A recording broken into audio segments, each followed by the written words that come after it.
नाही, हे बघा, यावर यावर काही बोलण्यासाठी आता मला वाटतं खूप लवकर होऊन जाईल, कारण की मी काय हे प्लॅन करून केलेलं नव्हतं. मी याला एक ऍक्सिडेंटल पार्टी म्हणेल. कारण की 3-4च दिवस झालेले आहेत हे सगळं होऊन, आणि 3-4 दिवसातच एवढ्या लोकांचा प्रतिसाद आलेला आहे. 4.5 लाख लोक रजिस्टर झालेले आहेत. Instagramवर 94 लाख लोकांनी फॉलो केलेलं आहे. तर इतक्या लोक कोणताही निर्णय मला वाटतं खूप गडबडीचा असेल. त्याच्या आधी मी काय करेल, हे जेवढे लोक आमच्याशी जुडलेले आहे, त्या लोकांशी मी बोलेल.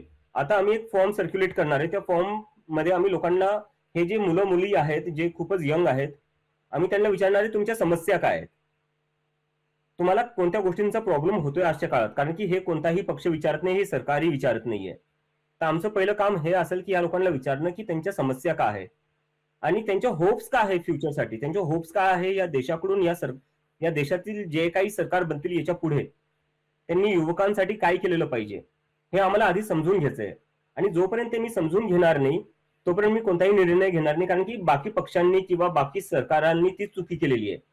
त्यांनी युवकांशी कधी संवादच केलेला नाही किंवा त्यांचं कधी ऐकून घ्यायला प्रयत्नच केलेला नाहीये. तर सगळ्यात पहिली गोष्ट जी करण्याची गरज आहे ती ही आहे की त्यांच्याशी बोलायचंय, त्यांचं ऐकून घ्यायचंय आणि त्यांना समजून घ्यायचंय.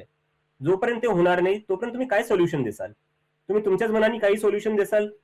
असं तर होतच आहे ना. त्याच्यामुळेच ते एवढे रागावलेले आहेत, त्याच्यामुळेच ते एवढे फ्रस्ट्रेटेड आहेत. तर हे कुठे ना कुठे पॉलिटिक्स बदलावं लागेल.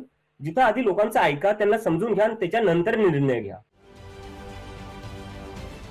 महाराष्ट्रातील सर्व बातम्यांचे विश्वासार्ह व्यासपीठ, सकाळच्या सर्व सोशल मीडिया प्लॅटफॉर्मला लाईक, फॉलो आणि सबस्क्राईब करा.